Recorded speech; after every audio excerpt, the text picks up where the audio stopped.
Welcome to the Kinda Krunchy podcast, where we talk about all things health and wellness. We can't wait for you to hear today's episode, so let's get to it. Hi guys, welcome to Kinda Krunchy. My name is Jensen, and normally this is where you'd hear, and my name is Rachel. But it is just I today. Rachel is under the weather. It's so funny. One of the episodes that we were having a guest on that she was hosting, I got sick for, so she just took that episode, and now we're having a guest on this episode, and I'm just taking this one, so I told her I'm just returning the favor. But hopefully Rachel is feeling better soon. I always love having my partner in crime, and this feels so weird, just me. But we're going to have a guest soon on this episode. I'm actually just kind of doing my little life update before, because I'm sure you want to hear all the exciting things in my life. I have one exciting thing. I'll first share that your girl, Jensen, is a fantasy football champion. I know. Wild. Logan got me to join 2 leagues this year, which I don't know really how that ended up happening. I know football. I watch football, but do I care enough to do a mock draft before to make sure, let's see who I'd get if I have the 3rd pick or the 1st pick? I don't know. I usually just pick the person who's like ranked the highest, or like I pick Kirk Cousins because I just love him and he has a cute family. So anywho, the one league I was in did not do the best in, but the other league, which was like the league with like all of Logan's guy friends and like my dad and Logan's brother, I took home the championship. I won by 1 point. I did beat Logan's brother. I was really feeling myself because everyone else knows a lot more than me, and somehow I won. So that happened on New Year's weekend. So I was pretty happy. So that's fantasy football. I think I shared at the beginning that I was joining fantasy football leagues, but now you know that I'm a champion, which, just feeling a little confident in myself there. Probably will come in last place next year, but we're going to ride this out as long as I can. So that's one life update. Also, little update on just New Year's goals and intentions. I've been pretty good with my 10-minute-a-day walks. I'm actually going to go on another one after this. There was one day I missed, but I made a lot of trips up and down from the chicken coop, so I was like, we're just going to count this. I think this is a good reminder that just because you don't do it every single day does not mean like your resolution failed. I think it's like the intentionality behind it. So just, if when does this episode air? Like the 9th, I think, is what today is. If you're already messing up on the goals you had, like, you can start right back over again, or you can pick up. You don't need to be perfect every day, because Lord knows I'm not. Any other updates that I have for you guys? We have a really great guest that I'm going to be introing soon. So I know a lot of you have asked about this topic we're going to be discussing. It's going to be great. I'm super excited. So I guess this is the part where Rachel will probably edit the guest part in. So here we go. So I am joined with our guest, Jenn Bodnar is here with me. I know Jenn through my husband Logan. Logan is actually really good friends with Jenn's brother Josh, but then I've got to know Jenn through the years. Jenn actually took our engagement photos and our wedding photos, and we've just developed a sweet friendship through the years. So I'm super glad that she is here. So I'm gonna just let her tell you guys a little bit about herself, and just share some stuff. So, Mike is yours. Thank you so much, and I really appreciate you asking me to join you on the podcast. Like you said, we've gotten to know each other from your wedding and from my brother and your husband Logan. And yeah, I feel like we just both have similar values when it comes to our health, and that's something that I've always really appreciated in our friendship. So I'm really excited to be here and be talking about it today. But yeah, for anybody who doesn't know me, my name is Jenn, and I am a mom of 2. I am also married to my husband Ben for almost 8 years now, which is crazy. I will be married 8 years in May, and I've known him since I was 11. I don't think I knew that. Yeah, we have known each other since we were in 5th grade. That's wild. I didn't know that. Yeah, and all of our friends joked when we were little, we liked each other, Aw. like little kid liked. And in 6th grade, everybody was like, you guys are going to get married someday. So now it's just funny when we look at our kids and we talk about being married and having kids. It's like, wow, that really happened. But yeah, so I am a photographer by trade. My husband taught me everything, but my background is actually more in psychology and marketing. So I went to school for my undergrad is in psych with a minor in interpersonal communication. I wanted to be a counselor, but that hasn't happened yet. Maybe it will. I don't know. And then after college, I went into marketing, and that's what I did up until I had our son Grayson back in 2021. And then I was doing wedding photography and marketing, and it was just a lot with kids, having a kid and working a full-time job and working on the weekends. So I decided to leave my marketing job. I'd always kind of wanted to be somewhat of a stay-at-home mom or more of like an entrepreneur and be able to have a flexible schedule. So yeah, I left my job and I've been doing wedding photography and videography ever since.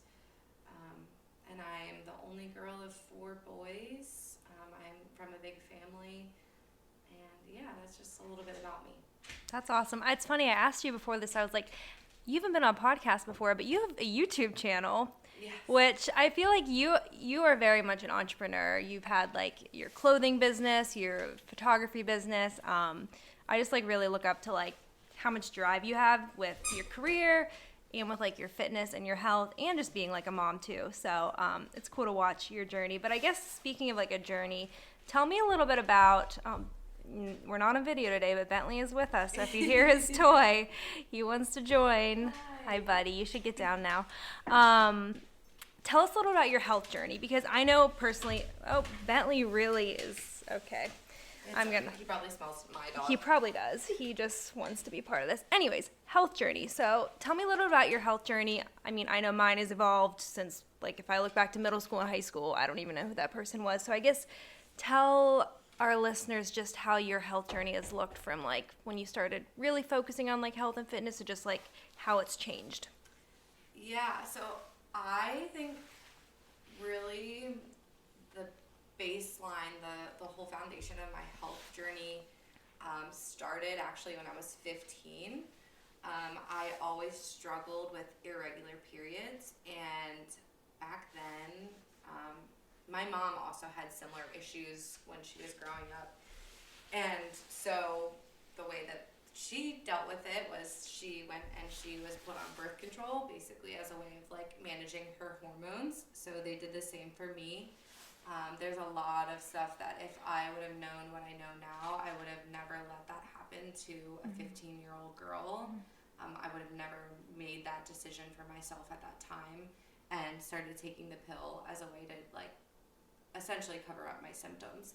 So I was having really irregular periods, really bad PMS, and it was just like really not something you want to be dealing with at the age of 15. So I was on the pill until a year into my marriage. So I was on the pill for like almost 9 years. Wow. It was a really long time. There was a brief time when I went off of it because I was in college and I was switching insurance, but so I think that's a big foundation for where I am in my health journey now, and I'll talk about that a little bit later. But then I was a high school athlete. I was a cheerleader. I ran track.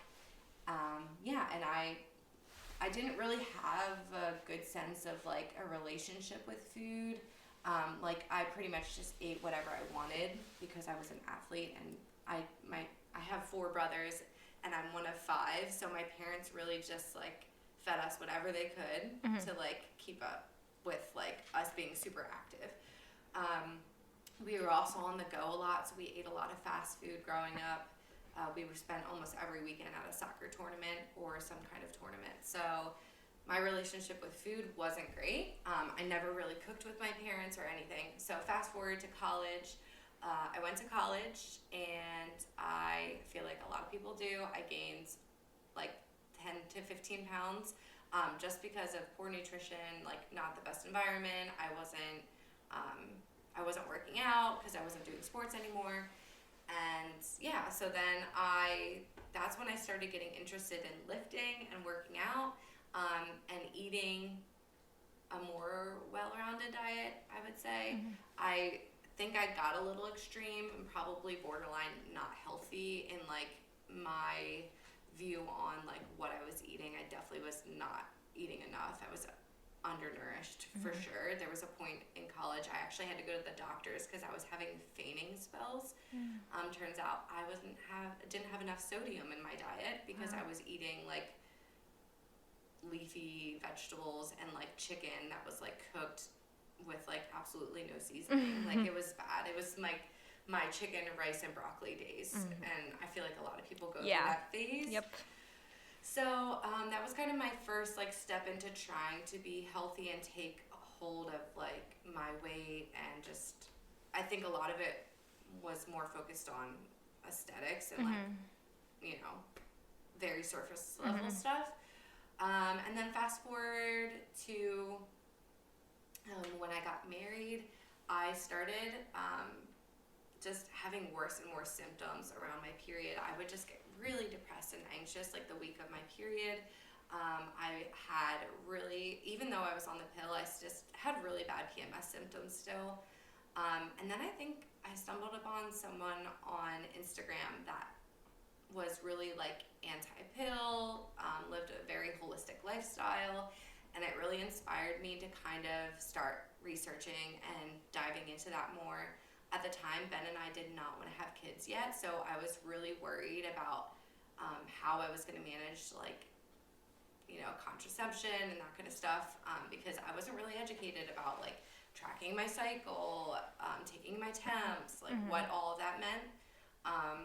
So yeah, I took about a year into our marriage, and then I decided to go off the pill. And there was a lot of really rough things that happened. I got really bad cystic acne, like my hormones were just so out of whack. I'm still dealing with like a lot of side effects from being on the pill. Like I have really, really high iron. I just had my blood taken, and like my iron levels are off the charts, just because I was on the pill for 9 years. So yeah, that sparked a lot. I feel like this is a really long tangent, but No, this is all good. This is all good. This is a lot of like, it's a lot of background into like what got me to where I'm at now. So yeah, I dealt with a lot of that kind of stuff. So then I was off the pill for 2 or 3 years, I think, before we decided to start talking about having kids. And then COVID happened. And then I was like, I think I'm going to go vegan, because I don't know why, but there was something that happened that I was like, you know, I feel like I want to be healthier than what I am right now. I'm going to go vegan. And I was vegan for 4 or 5 months. And at the time, it was great for me. I feel like I wasn't vegan long enough to like have the negative side effects of being vegan, because when I was 4 or 5 months vegan is when I got pregnant with Grayson, and I could not eat a vegetable for like 4 months. So like I was living off of toddler food. Like I was eating Cheerios and chicken nuggets, and yeah, I would not have survived if I was eating vegan. Yeah, and then after Grayson, so I just went back to like my kind of normal eating habits, trying to focus on whole foods.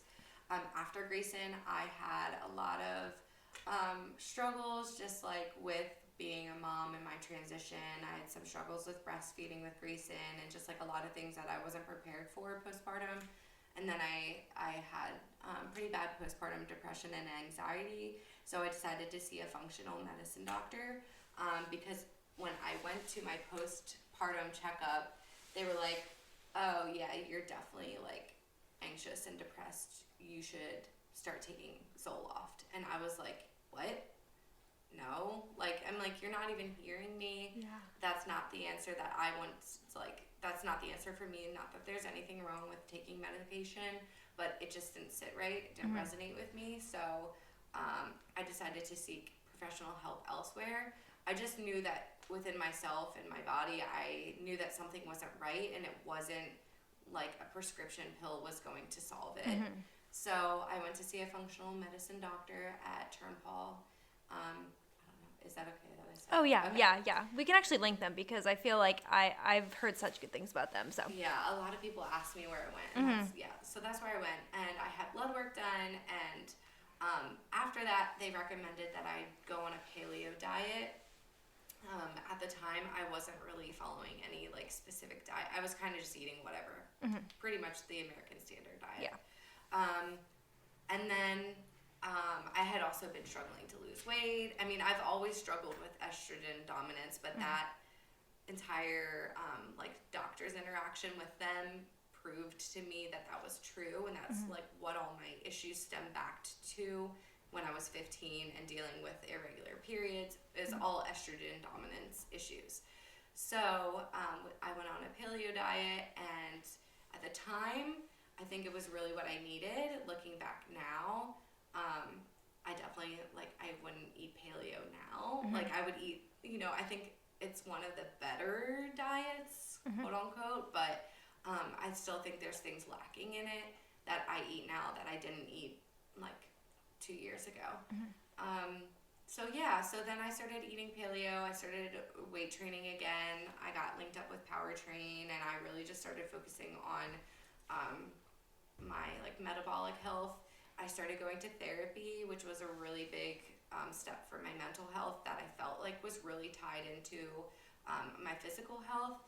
And then that's kind of what landed me where I am now, which is on the beginning of this quote-unquote pro-metabolic journey. I would just say it's more like eating in tune with what my body actually needs and what I need to support my hormones. Oh, so much good stuff. When you started out talking about the birth control Band-Aid in high school, I was given the same thing. And so many girls that like don't know any way. They're just listening what their doctor says. And it does fix the problem. And the thing is, like, it does fix it. It doesn't actually fix it, but it looks like it fixes it. And then you realize the side effects down the road. It's so cool to hear about your journey, just how it's evolved, because I think a lot of women, like, they start out for like the aesthetic purpose of like weight loss or for health and fitness. Like, you're just working out, eating to look good. And that's, it's eating just however you can look the best. And then you kind of realize, like, okay, wait, there's so much more to this. Like, what is actually serving my health, my body? Like, what is going to help make me a mom someday? Like, I need to be nourished to do that. So that's all good stuff. And I've loved, you haven't shared too much about it, but you've been posting like a little bit about like Pro-Metabolic, which I don't know if all of our listeners would really know what that is. And I've kind of done some research onto it. And I think like I would definitely say there's a lot of things in my lifestyle and diet that would line up with that. But I guess my question for you would be, can you just talk a little bit more about that? What that looks like for you? Like, what things have you like added into your diet that maybe you weren't before? And how are you feeling? Yeah, so just a little bit of like explanation into what pro-metabolic means. It's just eating in a way that supports your metabolism, and your metabolism is a lot of different chemical processes that happen in your body, from like creating energy for your cells, your immune system, like how you repair tissue when it's damaged. Like there's just like so many things that make up what metabolism is. And I think when a lot of us think about metabolism, we think about like, oh, this person can eat whatever they want and they stay skinny, or this person can't. Like metabolism, what I've learned is so much more than that.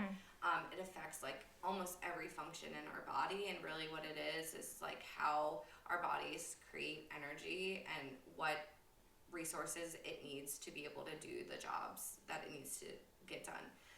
So for me, what I've really been like learning is eating more of what they call an ancestral diet. So incorporating more animal products, which is so funny coming from like, it makes me cringe like that I thought eating vegan was the best thing. But I think that's also the beauty of like being on a health journey, is like you can change along the way, and it's okay to change your perspective as you learn things.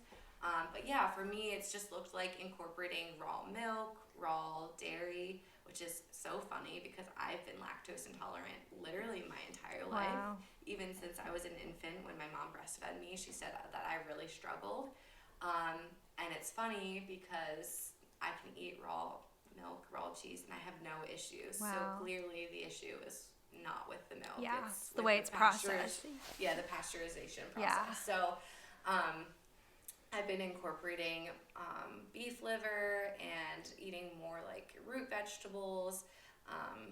And like just trying to provide my body with not just the vitamins but also the minerals that I need, because that was something I was definitely lacking before, and being on the pill depletes your body of so many essential vitamins and minerals, and when you're on it for 9 years like me, like it's going to take many years to build up your body's ability to like restore all of those minerals that you need for everyday function. So I also drink a lot of adrenal cocktails right now, which is just to get in that mixture of minerals, potassium, sodium, vitamin C.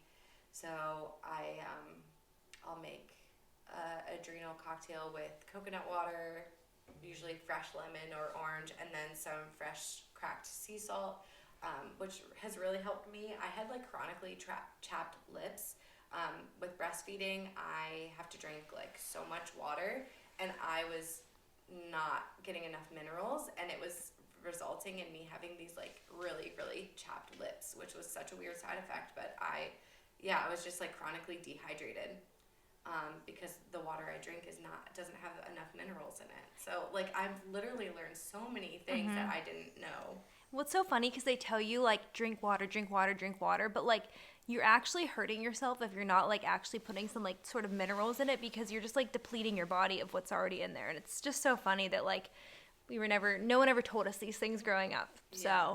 So, question for you: how do you eat beef liver? I currently take it in capsules. Okay. I tried to cook it. It tasted like, it wasn't the taste, it was the texture. Yeah. I felt like I was chewing on like a bloody sponge or something. Yeah, that's a good way to describe it. I am on the fence about doing like the beef liver shots where you freeze the liver for 2 weeks and then do like 1 or 2 ounce, like just you chuck it back raw. Yeah, that's what Rachel does. Yeah. Just because I like the capsules, but I also you don't know how like much value you are losing by taking a capsule versus actual liver. Yeah. I think the company that I use is like really accredited and a good company. A lot of people recommend them, but at the same time, obviously, the realist thing is the best thing. Yeah, but you're still getting in you're getting in a lot more nutrients than a lot of people are getting. Yeah. It's funny. I always tell people, I'm like, because I can eat it for some reason. I don't know how I can, but I can. And I always tell people it's like the cheapest multivitamin, because so many people, like, we're in Lancaster County. Everyone gets steers butchered, and they always, people give me the liver. Like my freezer is full of liver, which is so funny. So, Logan keeps telling me he's going to start eating it. He's been telling me that for months, but I have plans, and this is something you can do. Like, if you ever have beef liver, I will put it in chili. I will put it in things. Like, I'm making chili this weekend, and there will be, like, tiny pieces in there, and you can't taste it. That's awesome. I just actually got a meat grinder for our KitchenAid for Christmas. So I actually think I might do that. We can, like, grind up the liver and just mix it in just with, a like, tiny ground bit, beef. like 5%, 10%. Yeah. Oh, that's Smart. really cool. I actually just got a KitchenAid too. I didn't know there was. I feel like I'm learning about KitchenAid. There's like a million add-ons. Yeah, I use it to make sourdough. If I use a kneading recipe, which I don't typically do, I did yesterday, and I just used my dough hook, and it was like amazing because I don't have 10 minutes to sit there and knead the dough with 2 kids. Yeah. So, yeah. I'll have to try that. It's awesome. Jen brought me sourdough starter because I killed mine, so I'm going to be working on that soon. And I just got the KitchenAid, so I'm going to have to try to use it with the dough hook. Yes. Okay, so I guess a question for me, question for you. What would be like with your health and fitness? Like, what are some things that like you really prioritize, like your non-negotiables? Like, what's some things that like days get crazy, life gets busy, but some things you really try to focus on to make yourself like feel the best so you can take care of your kids the best that you can? Yeah, that's a great question.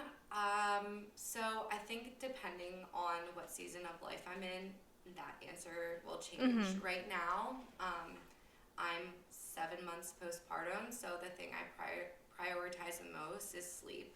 Yeah. Because it's still so inconsistent for me. And postpartum with Grayson, I would have been more likely to push through being tired, and I would have gone and done a workout. Whereas now, in being on this pro-metabolic journey, I know that my body's resources are not best spent on trying to build muscle or burn energy when I don't have enough energy as it is. If I have a night where Macy's up several times, she wants to nurse, or Grayson wakes up and he's having a hard time sleeping. Obviously Ben's there to help me, but he can't help with the breastfeeding situation. So with Macy, a lot of the sleepless nights like are on me. So yeah, I prioritize sleep. So if that means taking a nap or not taking time to work out, that's what I do. I also have gotten to the point where I'm not going to do a workout that doesn't bring me joy. I love lifting. I feel like I'm lucky. It is something that I really enjoy doing. It is really good for your metabolism. But you're not going to find me going out on a 10-mile run. I like to run, but it's not something that I find like ample amounts of joy in. I like to do yoga. I like to do Pilates and stuff. So I find that the best way for me to commit to my health is by doing exercises that actually bring me joy. And then another thing that I feel like my answers, they're not going to be black and white ultimatum answers. Like some people are like, I will absolutely not skip a day of taking this supplement, or I will not skip a day of doing like a cold plunge or something. That's just not me. I'm not a like black and white person. I very much live in like the gray and going with the flow. But another thing that is really important to me is making sure that I find the time to just like have self-care. And for me, that's just like taking time to like decompress and not be overstimulated. Like having children, it can be very overstimulating. We all live very busy lives. We all have like jam-packed schedules. So finding the time to like just step aside 5 minutes out of the day to like get a hot shower, wash my face, just do simple like skincare routine. That's something I prioritize because it helps me feel human. Like I can be running around chasing the kids all day, but I'm gonna brush my teeth and I'm gonna wash my face. I'm gonna have a shower if I can, like just basic care. And I'm also not gonna be like overly like committed to a health or diet. When I have a quote unquote bad day of eating, you know, we're running around, we stop, we get fast food. I'm not gonna let that derail me. In the past, I would have been like, okay, I would have felt so guilty having chicken nuggets from McDonald's. And why, yes, that is definitely not the best diet choice. Knowing that I can eat something later in the day that's going to provide me with the nutrients I need is a way better way of looking at it than like beating myself up, because it's just going to make me feel worse. Like it's not doing anything for my body. It's not doing anything for my mental health. So the best thing I can do is just every day and honestly hour to hour recommit to like, what are my values with my health? Like what are the things that I know I should be eating or doing or like putting into my body, not just like food wise, but spiritually, what things should I be giving myself to live the healthiest life that I can live? Like how do I reach that ideal self, and like always pointing my arrow back to that. So those are like my rules that I live by when it comes to my health. I love that. And I think like the big thing is like when you have like actual like quote unquote, like you were saying, like some people have like strict rules and non-negotiables, like that just is stressful, isn't it? Like that's stressful. And I think like we're just trying to take each day, like how can you nourish yourself, even if it's by one meal, even if it's by one thing you did, like each day is going to be different. You're not going to be perfect. Like that's why we are kind of crunchy. We are promoting the idea that like life is busy, life in general is short. Like we're just here to try to steward our bodies the best we can, but also like there's so many things like, you know what, if McDonald's brings people joy, have McDonald's. If you need to have ice cream every night, whatever, like it's all about just like trying to make as many good choices as you can, but it's like, you know, we're not going to have like these strict rigid rules because that's not sustainable. It's not sustainable for anyone, but especially for like a busy mom, especially with two, you're running around, like you it's hard to stick to like something so black and white. And I think what you said about sleep is so good, because I believe that sleep is one of the most underrated health tools. And I used to be that girl that no matter what, I was getting up to work out. Even if I went to bed super late, like I just had to do it. And the whole idea with Pro-Metabolic being about like how we need energy for things, like how do we expect all of our organs to function energy-wise, like if we're wasting the very little energy we have on a workout? Like that is not putting our energy to good use. So I love that like prioritizing good sleep is something you're focusing on, because that's, I think, a lesson that we all need to take. And I think it also just comes down to like making the best educated decision, like just knowing, okay, yes, maybe this bowl of ice cream isn't the best thing for me nutritionally right now, but understanding like you can make the choice of like what the ramifications might be for you, and that's okay. Like there's no guilt associated with food. Like it's not going to change the value of who you are because you decide to have a bowl of ice cream. But also, like there are repercussions to having a bowl of ice cream every single night. So I think just like approaching your health, and not just nutrition, but like fitness, sleep, everything has a consequence. And the more you educate yourself, the more you understand the consequences of each choice. And some of the consequences are good and some not so much. Yeah, and I think it's like learning your body too. Like you could be someone that like, especially say someone is like lactose intolerant, going off the ice cream example, probably not your best choice. But I think it's like learning what like how your body responds to certain foods, or like amounts of sleep or exercises, and like adapting to your body. Because just because you follow this influencer that does this workout, eats this diet, and you do that and you feel terrible, like yeah, that's because you're not that person. Exactly. So I think it's figuring out what like works best for you, and again like what works best for you in like your season of life. Kind of a little change in topic, but we've been talking about this a little bit along the way.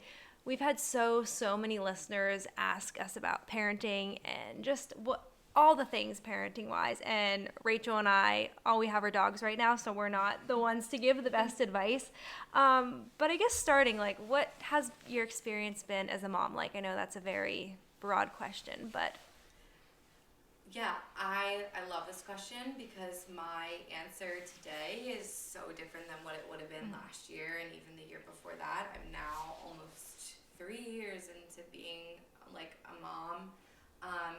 And I think my answer does have a lot to do with my health journey too, both like physically and mentally. I would say my like stepping through the portal into motherhood was like my expectations and my goals for birth with Grayson were exactly like I met them. I wanted to have a natural, unmedicated birth.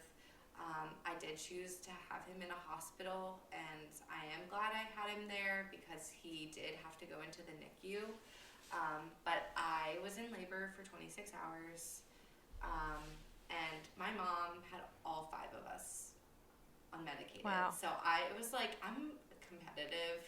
So I was like, if she can do it, I can do it. All of her labors were very short. So like when I was in the thick of labor, it wasn't even occurring to me that like time was passing. But yeah, so I had him unmedicated. I had Macy unmedicated. Very different experiences. And I could talk a little bit more about that. But like just being a mom has been very challenging in the best ways. It has really pushed me to look inward at myself. I really view children as like a mirror into who we are. I think they teach us a lot about ourselves, a lot about our own childhood, a lot about the things that we need to heal. And I had a lot of things within myself, and I still have a lot of things that I am working on healing. And Grayson was exactly what God needed to bring into my life. And at the time, going through my first year postpartum after having him, it was probably one of the hardest years of my life. And not because of his, like, it being his fault or anything. I just had really a tough time. Like, hormonally, things were off balance. I didn't have a successful breastfeeding journey per my expectations. I breastfed him for a month. My goal was a year. I was very uneducated, and that's why I pursue being educated about topics that I care about now, is because I never want to be put in the position where I'm making a decision because I'm uneducated. And I feel very passionately about like supporting new moms and giving them the support system that they need, because I felt like I lacked the voice that I needed to ask for help. And I think I lost so much of the joy of the first year of like being a mom, because I was stuck in so many like dark moments of like just struggling to like process, well, you know, like what a day-to-day success is when you're working full-time versus like when you're staying home with your kids. It's like very different. Like you're just, your whole life changes for the better. Like growing and raising a child is truly a blessing and a miracle and a gift, but it's also like some of the hardest stuff I've ever done. And it's taken me a long time to like accept this role and take ownership of it, and to be happy with like knowing that some days my success is like feeding my kids and like we stay home all day and we make a mess, and that's what a successful day looks like. And I feel like as I've stepped into motherhood more and more, and now having a daughter and like having a deeper understanding of what it means to be a woman, like knowing that I need to teach her like how to be like a woman and what that means, it just holds like a heavier depth to it. And I just think that having kids will show you what you need to heal in yourself, and it will also teach you to like find the little joys in life, just appreciate things a lot more than what you might when you don't have kids. And I mean, like they rule your entire schedule, so like you have to become very selfless, and you have to put their needs above yours. And if you don't get a good night of sleep, like that's why it's so important to nourish yourself, because you don't have a choice. You have to care for them, and they need you. And whether you're a working mom or a stay-at-home mom, a lot of your responsibilities are going to like be dependent on like your ability to meet your responsibilities are going to be dependent on like how you're caring for yourself. And I feel like that first year with Grayson, I didn't care for myself in the way I'm caring for myself postpartum with Macy, and that's being nourished, getting sleep, prioritizing finding little joys and little wins for myself, asking for help. I didn't ask for help, and I suffered, and that was my own fault. I should have asked for help, and it really does take a village, and I never understood that. And when people would say that to me, I would just like kind of be annoyed. Oh yeah, it takes a village, but where is my village? Well, your village isn't going to show up if you don't ask them for help. That's so good. And I feel like a lot of us try to like push through because we think asking for help is like a sign of weakness, and it's not. And so yeah, I just think motherhood teaches us a lot about ourselves that we wouldn't otherwise learn if we weren't given that mirror to look inward. That's so good. So kind of going off of, you were saying birth looked a little bit different for Macy, kind of maybe talk about that, but also just like, and you were going into it at the end there, but like how the second child differed from the first. Because I feel like a lot of times people say like, oh, the things I worried about with the first, the second one, I don't even think about. So like, how has that been different? Also, just like, how is the responsibility? Someone once told me that like when you have 2 kids, it's not like the responsibility like doubles, it like exponentially, like there's so much more. So I guess kind of talk about that transition. Yeah, so with Grayson, he was just a really structured baby. Like, he required a lot of structure to thrive.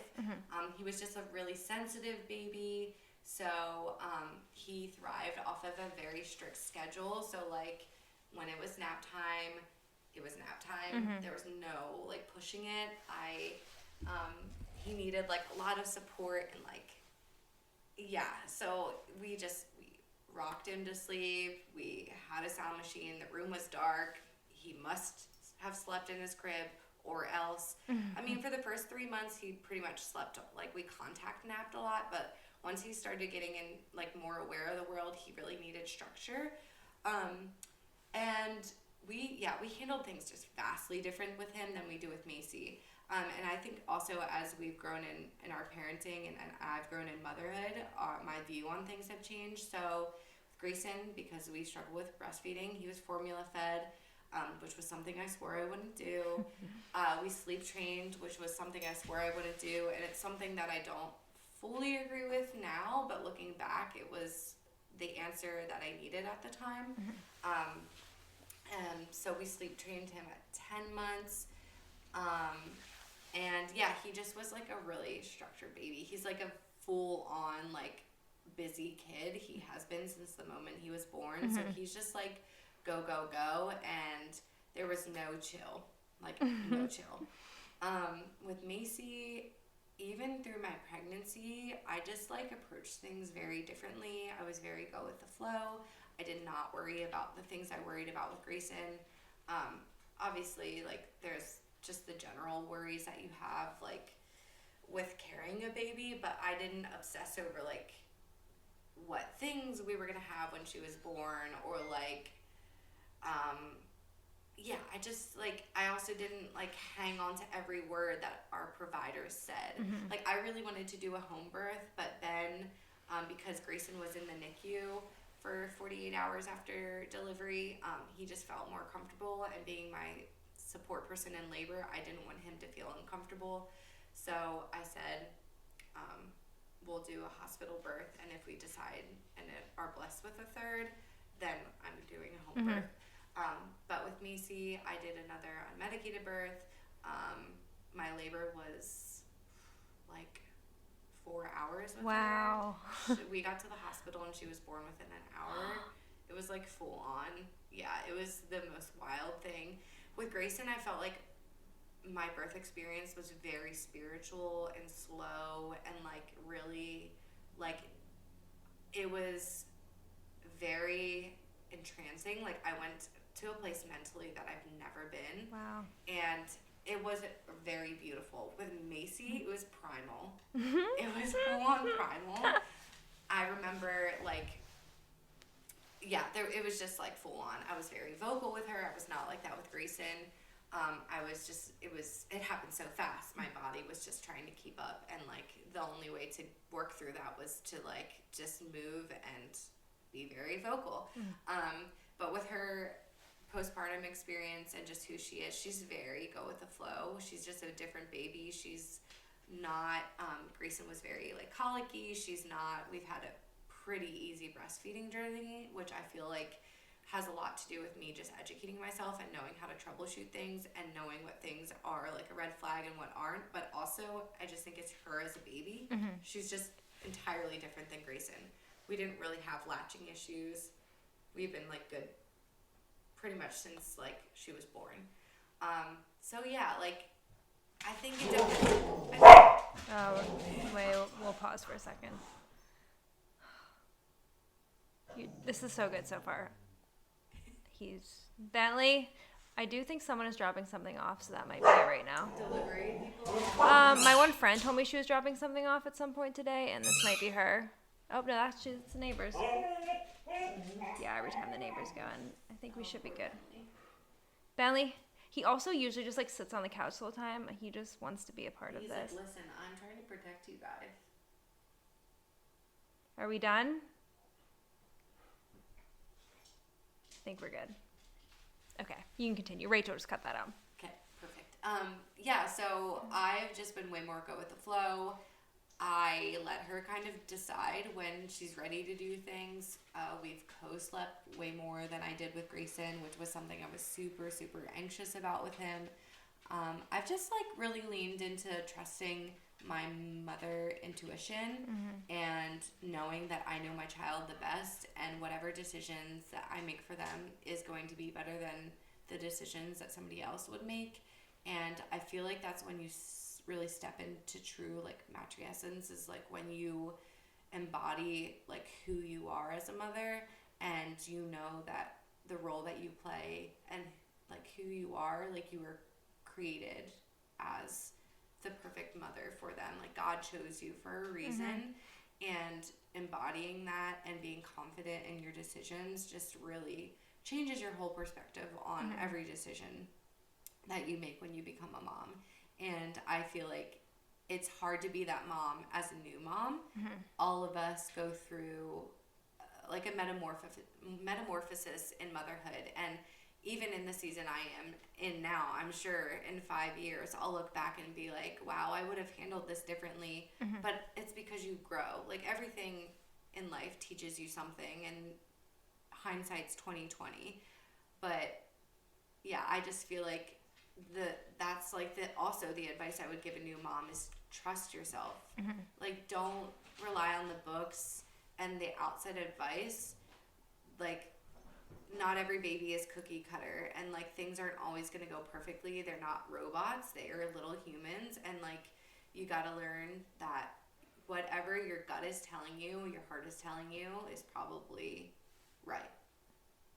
That was so good. I feel like that just answered a lot of questions that I had. It's so interesting. I'm just thinking about it. It's sometimes I struggle to make a decision for myself, and then it's to think about making that decision for your child, that you're the one who has to make that decision. And then if you Google or you look up in a mom's group or on social media, there's 20 different ways you can go about it. And it's what's the right way? And every baby's different. And I think just like you said, trusting your gut, trusting that maternal instinct, that's really cool. If there's, I guess, thinking about now in motherhood, you've mentioned a lot of these things, but if there are some things you wish you would have known before becoming a mom, or things you're wow, I had no idea. Yeah. So my number one advice, which I mentioned, is just trust yourself, trust your intuition. That's the biggest piece of advice I give to anyone is nobody likes unsolicited advice. So the best advice is to follow what you feel is best for your family. But also I think another thing is just really understanding. A lot of people told me the first year is the hardest, and I do feel like that is very, very true. It's your child goes through so many developmental leaps. You're learning so much. They're changing constantly. Your sleep schedules are so so irregular. I mean, some people are blessed with children who sleep through the night at 2 months. I am not one of those people, and that's okay. But I've kind of surrendered and given up these unrealistic expectations. So I think in the modern day, there's a lot of education and a lot of knowledge and information, and I think that causes people to have unrealistic expectations for a lot of things, because we think that things should go 100% perfectly based off of X, Y, and Z, because this experiment or this study said this, this is the outcome. And that's just not how kids are. That's not how life is. That's not how motherhood is. That's not how parenting is. So a lot of my experience has been surrendering my expectations and being a little bit more flexible. I'm a type A person, so that's really hard for me when it comes to schedules and routines. But I've learned and I've definitely adapted. And I feel every step of the way, I start to let go a little bit of my old self and my old tendencies and accept. I'm so sorry. It's okay. Ellie, stop, please. It's okay. It's okay.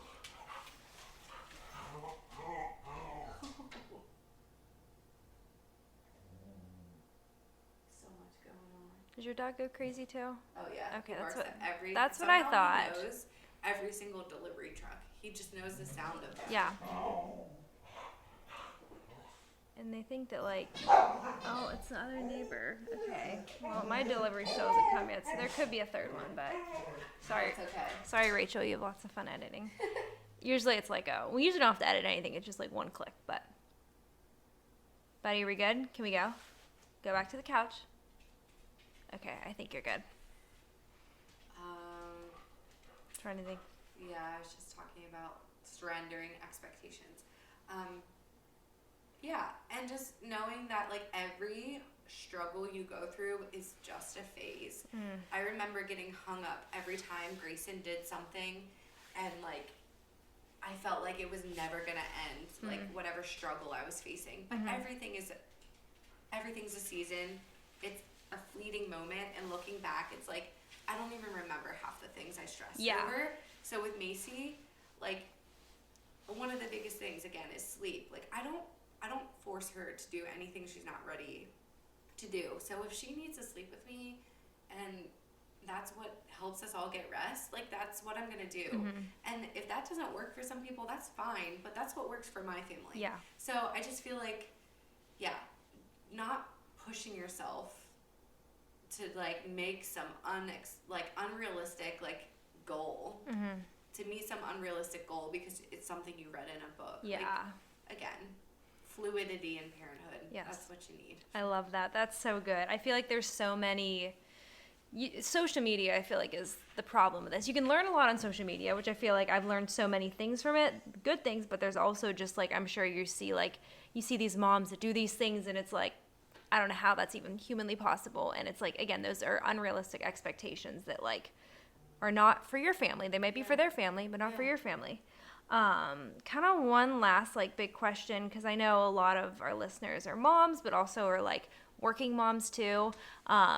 How would you say you balance having a career with motherhood? I feel like it's probably challenging with one kid, and I'm sure even more with two, but how have you been able to find like a balance between that? I think it comes down to like, what are your values for your family? Like what is the most important thing for you in this season? And I know a lot of people unfortunately don't have the ability to, like, I know a lot of moms who want to stay home, but financially they have to work because the little bit of money that's left over after they pay for daycare pays for bills that are very important. So I know there are some working moms who want to be stay-at-home moms. I know there's stay-at-home moms who want to be working moms, but childcare is very expensive. But ultimately, I think when you're going into your childbearing years, there are a lot of choices that you can make to set yourself up for success. And it comes down to deciding with your partner, your spouse, like what is your values as a family? Like, is it most important for you to stay home and be the one with your child? Or is it really important for you to have a career and show your children that a woman can be working too? Like, what is your value, like, based around? Did you grow up and you had your mom at home and that's really, really important to you? Or did you grow up in a 50-50 household where dad and mom both worked and they both contributed the same and they did the same tasks and they both worked? For me and Ben, it's kind of a blend of both. I work, but it's not a traditional work. I did when Grayson was born. I worked the 9 to 5. I never wanted to do the 9 to 5 the rest of my life, and becoming a mom was kind of like my quick scapegoat out. And health and childcare is really expensive. So we were blessed with parents that help us a lot, but I also decided that I wanted to be home with our kids. And in this season, I was willing to give up career goals to be a part of like being at home with my kids. Yes, I work in the wedding industry, so like the summertime is usually the craziest, so like May until October, but it's not like, it's still not your 9 to 5, like it's a lot of weekend hours, and then editing I can do at home. Usually my mom comes over, or we like my best friend nannied for us during the summer, and I'm still at home with the kids. I can come upstairs and check on them. Macy stayed with me pretty much all summer because she was a newborn, so I would just like keep her with me when I was editing. But it also like I think comes down to like, who do you want to be as a mom? Do you want to be the stay-at-home mom, or do you enjoy that part of yourself that's outside of the home? And there's not a wrong answer to either. And this is actually, it's really funny that I'm sitting here giving advice about this, because this is something that I struggled with for the first year that I was in therapy, is like knowing that my worth does not come from having a career. My worth does not come from whether I'm a stay-at-home mom or I'm a working mom. My worth comes from God. It comes from what I see in myself as valuable. My worth does not come from outside titles. And I think that's sometimes a really big struggle for new moms who come from being like a full-on working mom, and then they transition to being stay-at-home. And then I also think it's really hard for, you know, working moms to like feel like guilty that they're giving up that part of motherhood. I grew up kind of in a mix of both. My mom was with us. We grew up on a farm up until I was in 3rd grade. So she worked, but we were always with them. And then when we moved off of the farm, she worked a full-time job. And we were old enough that the older ones of us watched the younger ones. So I kind of saw both growing up. And I think also, I know with young kids, I want to be a part of that. Like, those are really fundamental developmental years, and those years set up a lot of just like psychological important things that are going to affect them long term. So I wanted to be the main role in developing that. So that's why I chose to stay home. And I think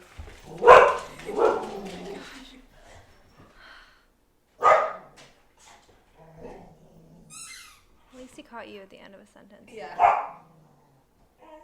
Oh, Bentley. Bentley, stop. You're so cute.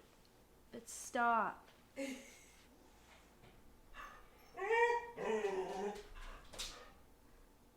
Bentley, get down. Bentley, down. Bentley, come here. Come back. Come hang with the girls. Come lay with us. You were so good laying there. Oh, now we have one of your 20 toys. Okay, here. Okay, you can continue. Oh, thank you. That was so cute, buddy. You're so cute. Sweet. You were so cute. Now let's be calm and cute. Okay. Yeah, I think that's all I really had to say about that. Is just like, you have to take a look at what are your family values, what is most important for you now, and what's most important long term. Ben and I, we said when we look back in 20 years, we want to know that we were as much a part of our kids' lives as possible, and if we had to give up financial gain to be at home with our kids, that's what was most important to us. And that's not always easy, and we often need to remind ourselves in seasons of like worry that there is a purpose to everything that we go through, and there's a reason that we chose this path for our family. That's awesome. That's so good. Yeah, I feel like you hear both ways, like working moms, stay-at-home moms, like hybrid, and there's so many pros and cons to each, but like you said it perfectly. You just need to decide what's important for you and your family. What do you value the most? And then again, going off that instinct, like what do you feel is the right decision? So those are like all the questions that I had. Is there anything else you want to say about health, wellness, motherhood, anything? If you don't have anything else, that's fine, but Yeah, one thing I did want to say that I kind of forgot to mention earlier was when I stumbled onto the Pro-Metabolic like health area, I think that it brought a piece that was missing in all of my past, like, I don't know, journeys or outlooks on health, and it brought in that spiritual aspect. I really feel like I've started to understand that what I eat and the way I nourish myself and what I tell myself, and just like my relationship with everyone around me, my relationship with my food, my relationship with God, everything is intertwined. And eating well, not only does it serve me, but it serves God like to be able to like function at my best, to be able to be the best mom I can to my children, to really steward like the type of life that I want to like encourage other moms to live.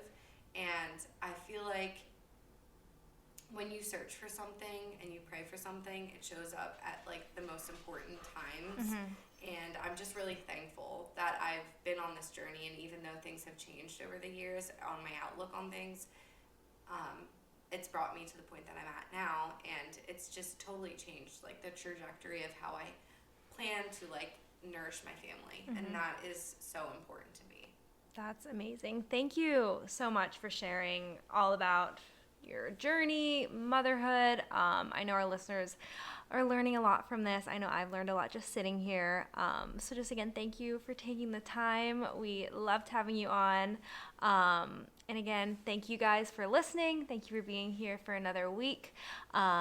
We hope you have an amazing day, and we'll talk to you soon. Bye, guys. Remember, although we talk all things health and wellness here, this is not medical advice, and you should always seek out your medical professional for further questions. Thanks again for listening. Please remember to share, comment, and subscribe to help support our podcast.